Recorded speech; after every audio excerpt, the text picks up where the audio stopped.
Hello friends, ધોરણ 12માં આપણે 4 chapter complete કર્યા છે. આજે આપણે એક નવા ચેપ્ટર તરફ જઈ રહ્યા છીએ, જે છે ચેપ્ટર નંબર 5, જે છે ચુંબકત્વ અને દ્રવ્ય. તો મિત્રો, હું તમને એક વસ્તુ કહી દઉં કે અગાઉના આપણે જે ચેપ્ટરો ભણ્યા છીએ તે વિદ્યુત ક્ષેત્રને રિલેટેડ છે. હવે જે આપણે ચેપ્ટર ભણવાના છે, એટલે કે 1 થી 3 ચેપ્ટર જે હતા એ વિદ્યુત ક્ષેત્ર રિલેટેડ હતા, જેમાં આપણે વિદ્યુત ક્ષેત્રની જુદી જુદી એપ્લિકેશનો ભણી ગયા. હવેના જે ચેપ્ટર્સ છે, એટલે કે 4 ચેપ્ટરથી શરૂ થઈને પાછળના ચુંબકીય ક્ષેત્ર રિલેટેડ છે. એટલે કે એમાં આપણે શું કરવાનું છે, તો કે ચુંબક અને ચુંબકીય ક્ષેત્રની એપ્લિકેશનો ભણવાની છે, જુદા જુદા સૂત્રો તારવવાના છે. તો શરૂઆત કરીએ મિત્રો આજે ચેપ્ટર નંબર 5થી, જે છે ચુંબકત્વ અને દ્રવ્ય. એટલે કે સૌથી પહેલાં તો તમને એવું થાય મિત્રો કે ચુંબક એટલે શું અને ચુંબકત્વ એટલે શું. તો જનરલી તમારા જે વ્યવહારિક ઉપયોગો છે વ્યવહારમાં, એમાં તમે જોશો કે તમે લોખંડની ખીલી ને જે પદાર્થ આકર્ષે છે, એટલે કે લોખંડની ખીલીને આકર્ષવા માટેનો ગુણધર્મ અથવા તો લાક્ષણિકતા, જેને આપણે શું કહીએ છીએ, ચુંબકત્વ કહીએ છીએ. એટલે કે લોખંડને પોતાની તરફ આકર્ષવાનો ગુણધર્મ, જેને ચુંબકત્વ કહેવામાં આવે છે. ચુંબક જે છે એ મિત્રો શું કરશે, તો કે લોખંડનો જે પદાર્થ છે તેને પોતાની તરફ આકર્ષવાનો ગુણધર્મ ધરાવે છે. હવે જે ચુંબક છે તેને પણ ડાયપોલની જેમ, એટલે કે વિદ્યુત ડાયપોલની જેમ મિત્રો 2 ધ્રુવો હશે. જે 2 ધ્રુવો છે એમાં પ્લસ કે માઇનસ નથી હોતા. શું હોય છે, તો કે ચુંબકમાં 2 ધ્રુવો, એક નોર્થ પોલ, એક સાઉથ પોલ, એટલે કે ઉત્તર ધ્રુવ અને દક્ષિણ ધ્રુવ હોય છે. તેમાં પણ આકર્ષણ અપાકર્ષણ હોય છે, એટલે કે 2 સમાન ધ્રુવો એકબીજાને અપાકર્ષે છે. 2 વિરુદ્ધ ધ્રુવો, એટલે કે ઉત્તર ધ્રુવ અને દક્ષિણ ધ્રુવ વચ્ચે આકર્ષણ, અને 2 ઉત્તર ધ્રુવ અને 2 દક્ષિણ ધ્રુવ વચ્ચે અપાકર્ષણ થાય છે. તો આ થઈ મિત્રો ચુંબક અને ચુંબકત્વ વિશેનો પ્રાથમિક ખ્યાલ. હવે આપણે જોઈ લઈએ તો કે ચુંબકનો ટૂંકો ઇતિહાસ. તમને ક્વેશ્ચન પૂછાઈ શકે કે ચુંબક વિશે સામાન્ય ખ્યાલ વર્ણવો અથવા તો ચુંબક વિશે ટૂંકો ઇતિહાસ આપો. તો સૌથી પહેલાં તો શું લખવાનું મિત્રો, તમારે ચુંબકત્વની વ્યાખ્યા, એટલે કે લોખંડને પોતાની તરફ આકર્ષવા માટેનો જે ગુણધર્મ છે તેને ચુંબકત્વ કહેવામાં આવે છે. અને આવો જે ગુણધર્મ ધરાવતો પદાર્થ છે તેને ચુંબક કહેવામાં આવે છે. મિત્રો, તમે ધોરણ 10માં પણ ચુંબકત્વ વિશે થોડીક માહિતી મેળવીને આવ્યા છો. જુદા જુદા પ્રકારના ચુંબકો છે, ગજિયો ચુંબક, ઘોડાની નાળ જેવો ચુંબક, એવા જુદા જુદા પ્રકારના ચુંબકો છે, જેમાં આપણે આ ચેપ્ટરમાં ગજિયા ચુંબક વિશે વાત કરવાની છે. તો ગજિયો ચુંબક છે તેને 2 ધ્રુવો હોય છે, નોર્થ પોલ એટલે કે ઉત્તર ધ્રુવ અને સાઉથ પોલ એટલે દક્ષિણ ધ્રુવ. 2 જે છેડા છે ચુંબકના એ બંને ધ્રુવ તરીકે વર્તે છે, પોલ તરીકે વર્તે છે, અને આ જે પદાર્થ બને છે તેને શું કહેવામાં આવે છે, ચુંબક કહેવામાં આવે છે, મેગ્નેટ કહેવામાં આવે છે. હવે તમને મિત્રો એમ થશે કે ચુંબકને મેગ્નેટ કેમ કીધું છે. તો ગ્રીસ જે પબ્લિક છે, ગ્રીસ જે દેશ છે, એટલે કે મેગ્નેટ શબ્દ ગ્રીસમાં આવેલા મેગ્નેશિયા ટાપુ ઉપરથી ઉતરી આવ્યો છે. જેમાં આ ટાપુ ઉપર રહેતા જે ભરવાડો હતા એ એવી ફરિયાદ કરતા હતા કે જે પૃથ્વી પર ચાલે છે, જમીન ઉપર ચાલે છે, તો એમના ચપ્પલમાં જે ખીલીઓ હશે એ શું થતી હતી, પૃથ્વી સાથે ઘર્ષણ એટલે કે ચોંટી જતી હતી અને તેમને ચાલવામાં પ્રોબ્લેમ થતો હતો. જેથી તેમણે એવું વિચાર્યું કે કંઈક એવું દ્રવ્ય અસ્તિત્વમાં હોવું જોઈએ કે જે ચપ્પલની ખીલી છે તેને આકર્ષવાનો ગુણધર્મ ધરાવે છે. અને આ આકર્ષવાનો ગુણધર્મ એટલે ચુંબકત્વ. અને આકર્ષતો જે પદાર્થ જે ચપ્પલની ખીલીઓને આકર્ષે છે તે શું છે, ચુંબક. એટલે શું માન્યું કે પૃથ્વીમાં પણ ચુંબકત્વ ક્યાંક રહેલું હશે. એટલે તમારી ટેક્સ્ટબુકમાં એક લીટી લખી છે કે પૃથ્વી સહિત સમગ્ર બ્રહ્માંડમાં ચુંબકત્વ વિસ્તરેલું છે. ચુંબકત્વ પણ મિત્રો શું છે, સાર્વત્રિક ઘટના છે, એટલે દરેક જગ્યાએ સમાન રીતે વર્તે છે. અહીંયા ઉત્તર ધ્રુવ, મતલબ કે ઇન્ડિયામાં જે પદાર્થ ચુંબક તરીકે વર્તે છે, ઉત્તર ધ્રુવ, દક્ષિણ ધ્રુવ, તે તમે કોઈ પણ ખૂણેમાં વિચારો અથવા કોઈ પણ ખૂણે લઈને તેનો અભ્યાસ કરો તો ઉત્તર ધ્રુવ તે ઉત્તર ધ્રુવ જ રહેશે. તે પોતે પોતાની પોલારિટી ચેન્જ કરતો નથી. એટલે કે ચુંબકીય ઘટનાઓ જે છે એ પણ કેવી છે મિત્રો? સાર્વત્રિક છે, અચળ છે, તે બદલાતી નથી. સ્થળ અને સમય સાથે ચુંબકત્વ બદલાતું નથી.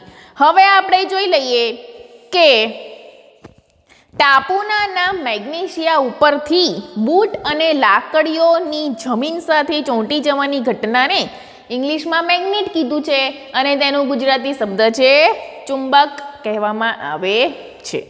હવે તમારી ટેક્સ્ટબુકમાં મિત્રો એક ટોપિક આપેલો છે કે ચુંબકનો દિશા દર્શાવવાનો ગુણધર્મ, તેનો ઉપયોગ સૌથી પહેલાં કોણે કર્યો હતો અને કઈ રીતે કર્યો હતો તે પણ તમારે ટેક્સ્ટબુકમાંથી વાંચવાનું છે. ડિસ્ક્રિપ્ટિવ જ છે, આની અંદર કોઈ સૂત્ર કે કંઈ નથી, થિયોરિટિકલ ટોપિક છે એટલે તમારે ટેક્સ્ટબુકમાંથી તૈયાર કરી લેવાનો. હવે આપણે આગળ વધીએ તો ચુંબકત્વ વિશેના કેટલાક ખ્યાલો વર્ણવેલા છે. તો અહીંયા મેં લખ્યું છે કે ચુંબકત્વ વિશેના પ્રાથમિક ખ્યાલો વર્ણવો. તો 4 કે 5 ખ્યાલો છે તે આપણે જોઈ લઈએ.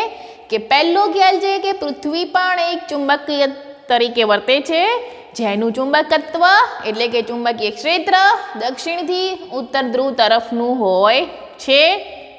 બીજો જે છે ગજિયા ચુંબકને મુક્ત રીતે લટકાવવામાં આવે તો મળતી દિશા એટલે કે ગજિયા ચુંબક વડે જે ચુંબકીય ક્ષેત્ર રચાય છે તેની દિશા ઉત્તરથી દક્ષિણ હોય છે, જેમાં ભૌગોલિક ધ્રુવ ઉત્તરને ઉત્તર ધ્રુવ કહે છે અને દક્ષિણને એસ પોલને દક્ષિણ ધ્રુવ કહેવામાં આવે છે. આગળ વધીએ તો ત્રીજું, સમાન ધ્રુવો એકબીજાને અપાકર્ષે છે. મેં પણ તમને આગળ કહી દીધું કે વિદ્યુત ડાયપોલની જેમ ચુંબકીય પદાર્થ એટલે કે ચુંબક પણ એકબીજાને આકર્ષવાનો અને અપાકર્ષવાનો ગુણધર્મ ધરાવે છે. એટલે કે બે ધ્રુવો વચ્ચે અપાકર્ષણ અને આકર્ષણ ક્યારે થશે? તો સમાન ધ્રુવો હશે તો એકબીજાથી દૂર ભાગે છે એટલે કે અપાકર્ષે છે, અને અસમાન ધ્રુવો એટલે કે વિરુદ્ધ ધ્રુવો એકબીજાની નજીક આવવાનો પ્રયત્ન કરે છે એટલે એકબીજા વચ્ચે આકર્ષણ અનુભવાય છે. આગળ વધીએ તો ચુંબકત્વ વિશેના પ્રાથમિક ખ્યાલોમાં આગળનો ખ્યાલ છે કે ચુંબકના બે ધ્રુવોને અલગ પાડી શકાતા નથી. હવે આના વિશે આપણે મિત્રો થોડુંક ઊંડાણમાં વિચારીએ તો બે ધ્રુવોને અલગ કેમ નથી પાડી શકાતા? તો કે એક ચુંબક જે છે એમાં એક ઉત્તર ધ્રુવ હોય છે અને એક બીજો દક્ષિણ ધ્રુવ હોય છે. પરંતુ જો તેને અલગ પાડશો તો શું થશે મિત્રો? તો કે તમારો ધારો કે એક ચુંબક છે, આ પટ્ટી એક ચુંબક તરીકે વર્તે છે, એમાં ઉત્તર ધ્રુવ છે, આ દક્ષિણ ધ્રુવ છે. જો તેના બે ટુકડા કરી નાખવામાં આવે તો અહીંયાથી આ ટુકડો છૂટો પડી જશે, અહીંયાથી આ ટુકડો છૂટો પડી જશે. એટલે આની પાસે કયો ધ્રુવ હતો મિત્રો? ઉત્તર ધ્રુવ. તો ટુકડા કરીને બે ભાગ કરશો તો એનો બીજો જે ભાગ છે એ ઓટોમેટિકલી એસ ધ્રુવ બની જશે. આ ટુકડો અહીંથી છૂટો પડી જશે તો આની પાસે કયો ધ્રુવ હતો? એસ ધ્રુવ હતો. તો ઓટોમેટિકલી આની પાસે કયો આવી જશે? એન ધ્રુવ આવી જશે, ઉત્તર ધ્રુવ આવી જશે. એનો મતલબ શું થયો? તો ચુંબકના બે ધ્રુવોને અલગ પાડી શકાતા નથી. ચુંબકના બે ટુકડા કરવામાં આવે તો પણ તે શું થાય છે મિત્રો? સ્વતંત્ર એવા ચુંબક તરીકે વર્તે છે. હવે છેલ્લો જે ખ્યાલ છે તે જોઈ લઈએ કે ચુંબકને શેમાંથી બનાવવામાં આવે છે? તો લોખંડ અને મિશ્ર ધાતુઓ વડે આપણે ચુંબકની બનાવટ કરી શકીએ છીએ.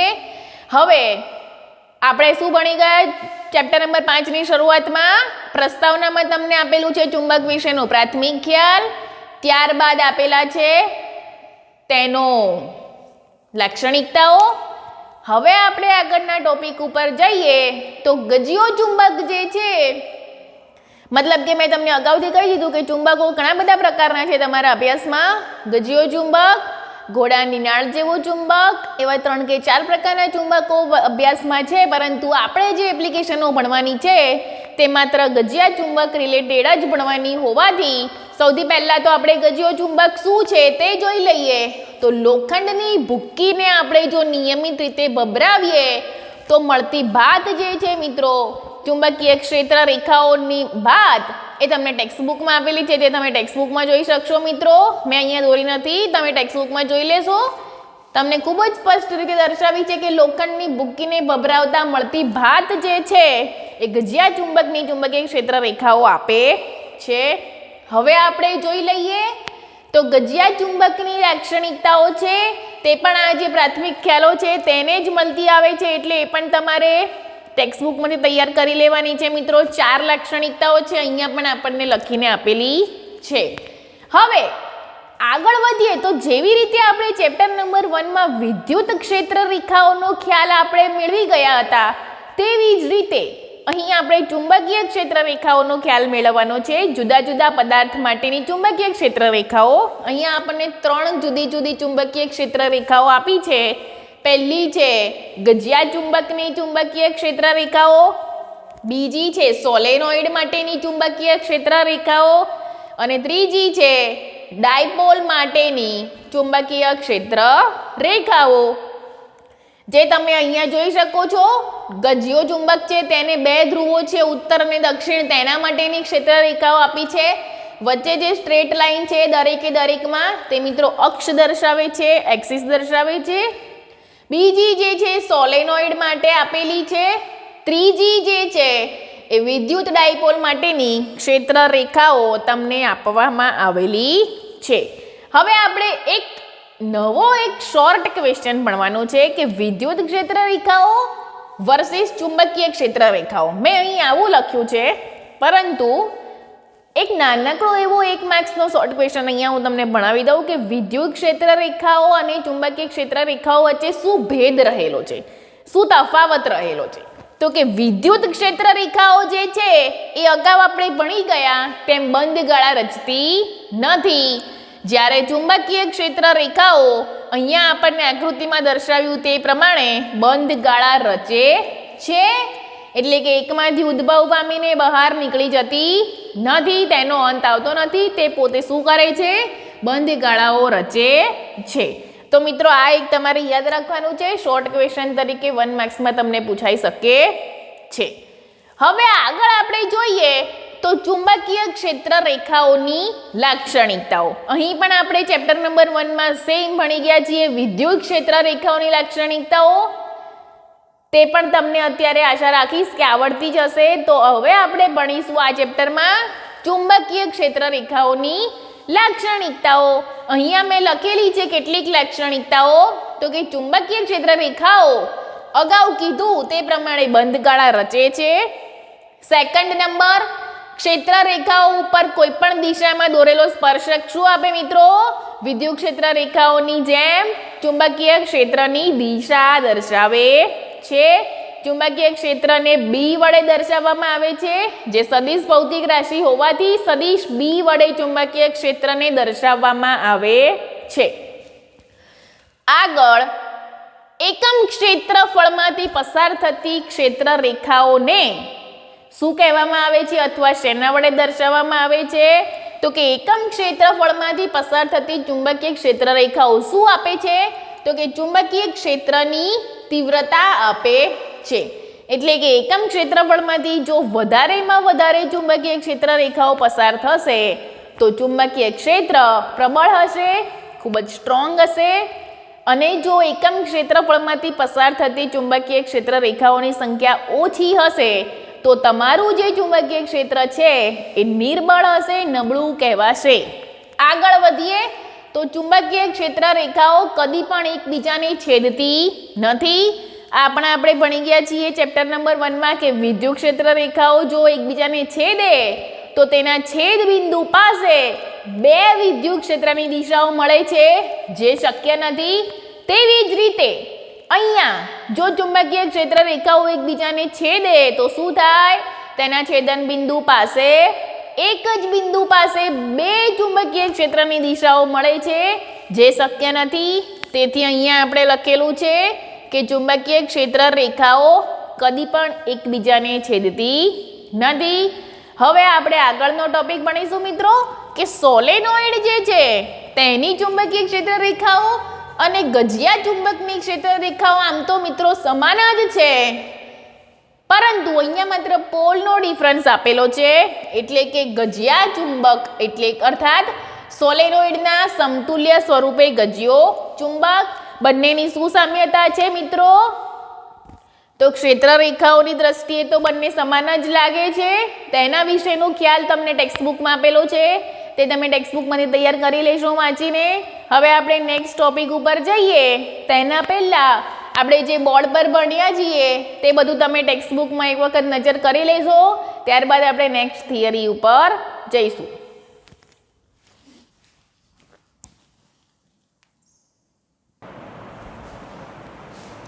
હવે મિત્રો આપણે ગજિયા ચુંબક વિશે માહિતી મેળવી લીધા બાદ તેનું ધ્રુવમાન અને ગજિયા ચુંબકની ચુંબકીય ડાયપોલ મોમેન્ટ વિશે માહિતી મેળવીશું, તેનું સૂત્ર તારવીશું અને તેનો એકમ સાથે આપણે તેની ટૂંક નોંધ ભણીશું. તો સૌથી પહેલાં તો જોઈ લઈએ તો ગજિયા ચુંબકનું ધ્રુવમાન અને તેના સંદર્ભમાં તેની ચુંબકીય ડાયપોલ મોમેન્ટ. તો જોઈએ તો ધ્રુવમાન એટલે શું મિત્રો? તો ચુંબકના ધ્રુવની પ્રબળતા એટલે કે તમારું ચુંબકીય ધ્રુવ જે છે એ કેટલો પ્રબળ છે, કેટલો સ્ટ્રોંગ છે, તેની પ્રબળતા એટલે કે તેનું માપ, તેને શું કહેવામાં આવે છે? ચુંબકનું ધ્રુવમાન કહેવામાં આવે છે. ચુંબકની એકમ લંબાઈ દીઠ મળતી ડાયપોલ મોમેન્ટ એટલે તેનું ધ્રુવમાન. એટલે આની અંદર હવે આપણે ડાયપોલ મોમેન્ટ પણ ભણી લીધી. તો કે એકમ લંબાઈ દીઠ મળતી ડાયપોલ મોમેન્ટને ચુંબકનું ધ્રુવમાન કહેવામાં આવે છે. હવે આપણે ડાયપોલ મોમેન્ટ અને ધ્રુવમાન બંને વિશે આગળ ભણીએ. તો જેમ વિદ્યુત ક્ષેત્રના સમીકરણોમાં એટલે કે સ્થિત વિદ્યુતના સમીકરણમાં આપણને વિદ્યુત ભાર મળતો હતો, તેવી જ રીતે ચુંબકીય ક્ષેત્ર રિલેટેડની જે એપ્લિકેશનો છે તેની અંદર આપણને ધ્રુવમાન મળે છે. ધ્રુવમાનને QM વડે દર્શાવવામાં આવે છે અથવા તો કેપિટલ P એટલે કે પોલ સ્ટ્રેન્થ વડે દર્શાવવામાં આવે છે. ધ્રુવમાનને તમે QM પણ કહી શકો છો અને P પણ લખી શકો છો. ત્યારબાદ આ જે ધ્રુવમાન છે ચુંબકનું, તેનો આધાર કોના ઉપર રહેલો છે? તો કે ચુંબકના દ્રવ્યનો પ્રકાર, તે કયા પ્રકારના દ્રવ્યમાંથી બનેલું છે, તેની મેગ્નેટાઇઝેશન સ્થિતિ અને ચુંબકના આડછેદના ક્ષેત્રફળ ઉપર રહેલો છે. આ જે ભૌતિક રાશિ છે એ અદિશ ભૌતિક રાશિ છે, તેનો એકમ એમ્પિયર ઇન્ટુ મીટર છે. તો મિત્રો આ શું થયું? તો કે ધ્રુવમાન વિશેની પ્રાથમિક માહિતી, તેનો પ્રાઇમરી ખ્યાલ થયો. હવે આપણે જોઈએ તો ગજિયા ચુંબકનું ધ્રુવમાન કઈ રીતે શોધી શકો છો મિત્રો? તો ગજિયા ચુંબકની જો લંબાઈ 2L હશે, તેનું ધ્રુવમાન જો QM હશે, તો ડાયપોલ મોમેન્ટ એટલે શું મિત્રો? તો ડાયપોલ મોમેન્ટ બરાબર small m is equal to 2L into QM. જેવી રીતે આપણે વિદ્યુત ડાયપોલ મોમેન્ટ ભણતા હતા P બરાબર 2AQ, એવી જ રીતે અહીંયા Pના જગ્યાએ m છે, m બરાબર 2L ઇન્ટુ QM શોધેલું છે. દિશા દક્ષિણથી ઉત્તર ધ્રુવ તરફની છે મિત્રો. એકમ છે એમ્પિયર ઇન્ટુ મીટર સ્ક્વેર.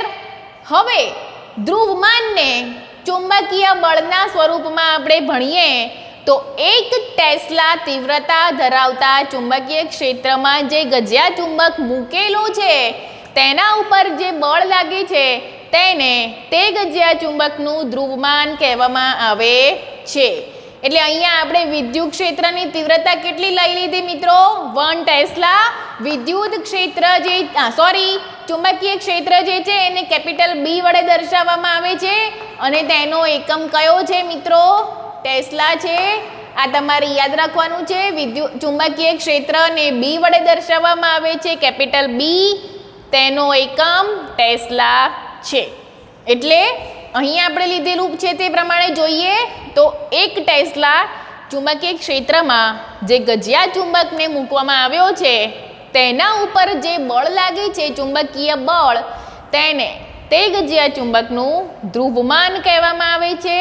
એટલે એકમ ચુંબકીય ક્ષેત્ર દીઠ લાગતું બળ તેને ધ્રુવમાન કહેવામાં આવે છે. QM બરાબર FM ભાગ્યા B એટલે એકમ ટેસ્લા, એટલે કે 1 ટેસ્લાને શું કહેશો? એકમ ચુંબકીય ક્ષેત્ર દીઠ લાગતું બળ. એટલે એકમ આવે તો તે ભૌતિક રાશિ છેદમાં જાય મિત્રો, તો બાકીની ભૌતિક રાશિ અંશમાં જાય. તો એકમ ચુંબકીય ક્ષેત્ર દીઠ લાગતું જે ચુંબકીય બળ છે તેને તે ચુંબકની અથવા તો તે ગજિયા ચુંબકની ધ્રુવમાન કહેવામાં આવે છે.